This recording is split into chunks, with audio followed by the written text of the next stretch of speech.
Yo, I remember at one point, NBA YoungBoy's crew, bro, they looked unstoppable. They were everywhere. Music videos, social media, dominating the conversation. But fast forward to a few years, man, the picture looks completely different. So now here we are. Several members have faced serious legal trouble. Others have been killed in separate incidents. And then some relationships have fallen apart.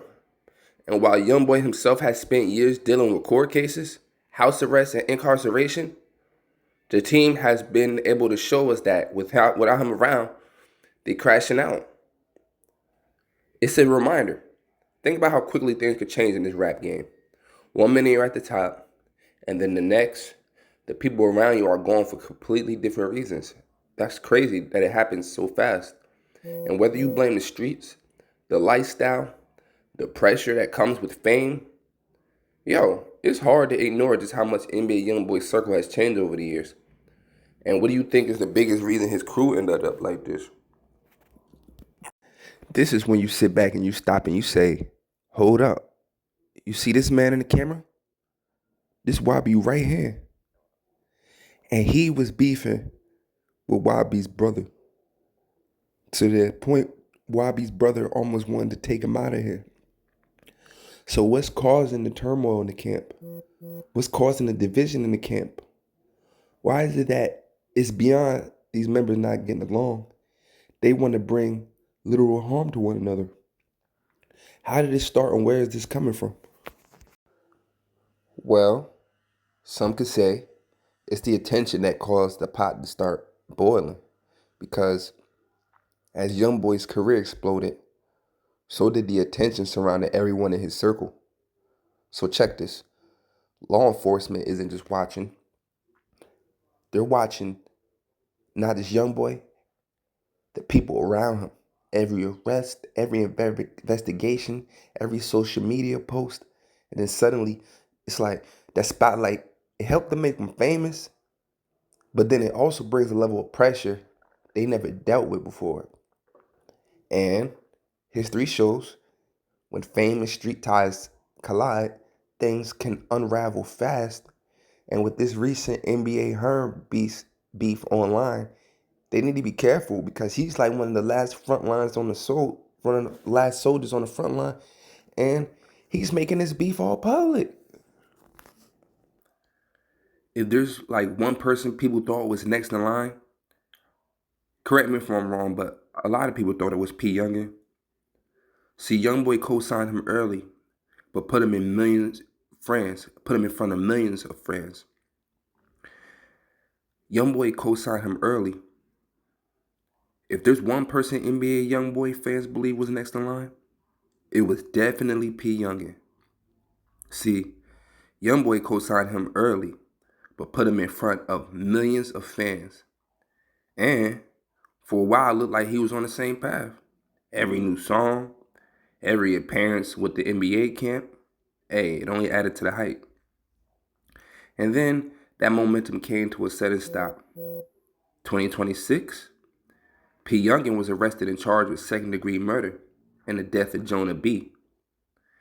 And the news shocked fans because it completely shifted the conversation.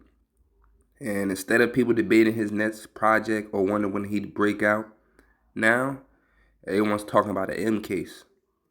The charge remains pending, and like anyone charged with a crime, he's presumed innocent until proven guilty in court.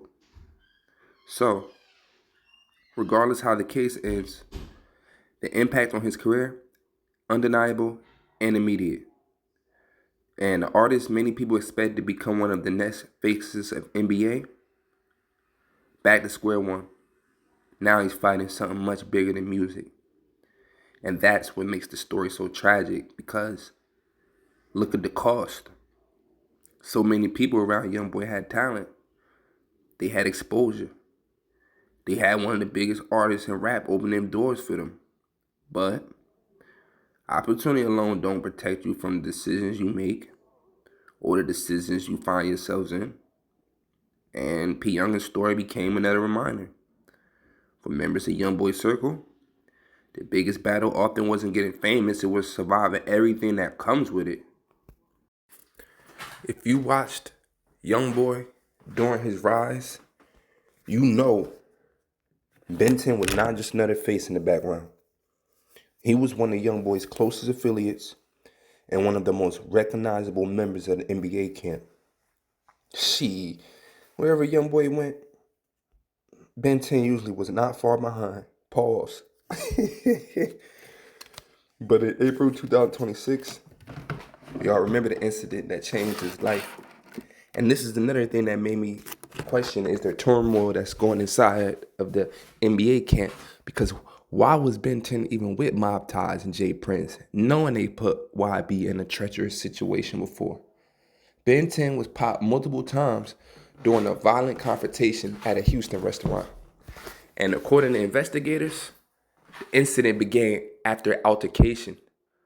This is when a group attempted to take some things from Detroit rapper All-Star Jr., his jewelry, and then authorities say that All-Star pulled out a you-know-what and fire.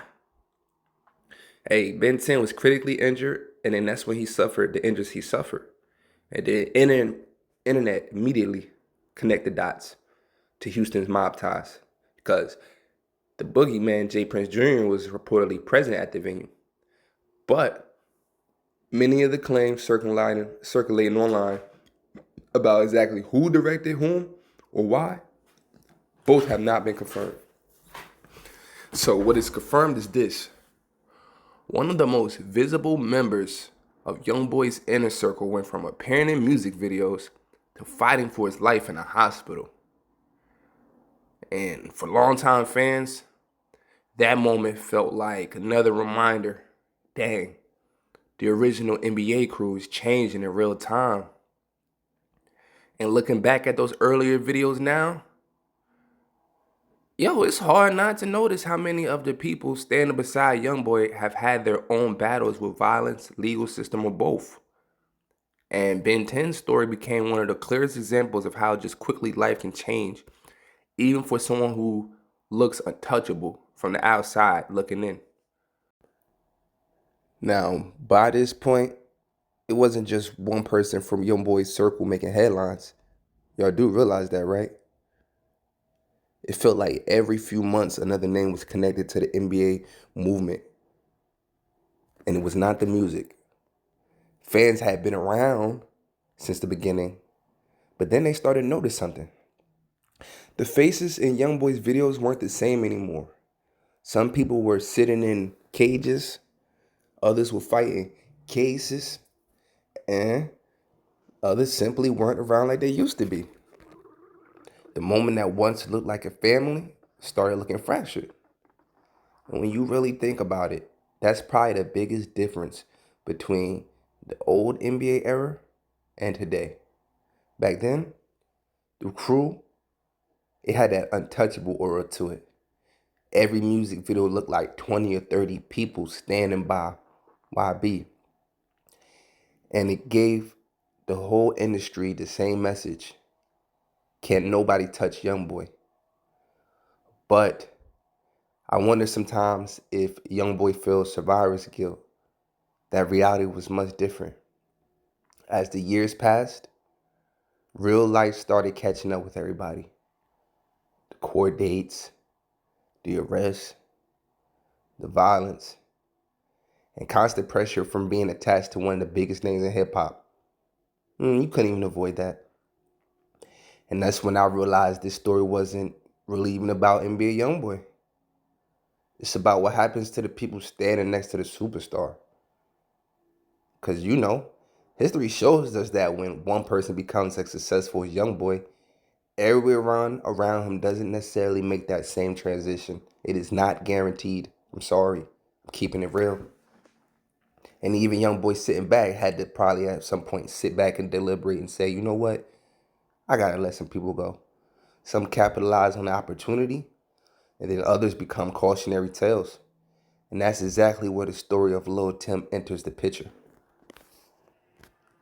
And one thing this entire story made me realize is that sometimes Being close to the biggest artist is not a blessing.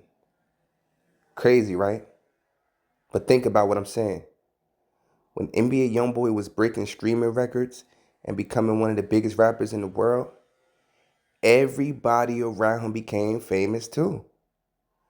Fans learned their names, right or wrong. They gained followers. They got recognition they probably never imagined. And with that attention came a unseen Achilles heels, the expectations. Suddenly, every move they made is under this little microscope. Every arrest becomes national news. Every argument makes the headlines. Every mistake lives on the internet. And when I say these mistakes live on the internet forever, you cannot erase them. You can't hide them. You can't take it back. That's the pressure most people will never understand. And why you should kind of sometimes just shut up. Because some people could never manage these people's situations if we just talking about the levels of stress and expectation. Once you're associated with someone like YB, that whole living a normal life is over. People going to expect you to move a certain way. They expect you to stay loyal, which is crazy. They expect you to be ready for whatever comes with that lifestyle. And unfortunately, not everybody survives those expectations. Looking back today, it's almost hard to recognize the original NBA camp. I'm keeping it real. The whole energy is different. The faces are changing. And the movement that once looked untouchable, it's been completely reshaped by time, legal problems, tragedy. And that's why those old videos, man, tell me they don't hit different. They weren't just documenting music. That was a time where they were documenting a moment that it's funny because they call themselves Never Broke Again, but that moment will never exist again. Let me know the city and the state you tuned in from, what time it is, where y'all at. Hey, I'll see y'all in the next one. Let's get it. Y'all can come check me out, hit me up, call me through here. Crazy, Instagram, TikTok, YouTube, of course. Come down if y'all need my help with like your athletes, your photographers, your bloggers, your any type of creators. I will help edit your videos for y'all. So look at the link in the bio for any packages or services y'all may need. I can help y'all with launching y'all channels, working with you one-on-one with your videos for the first 10, 20, 30 videos. The reaction sauce, teach you how to edit your videos, do your green screens, what programs to use, how to save money, and how to accumulate the maximum watch time per video. So if you're interested in something like that, you can check that out in the bio. I can show you some of my most watched videos and the strategies I use. Other than that, I'll see y'all in the next video.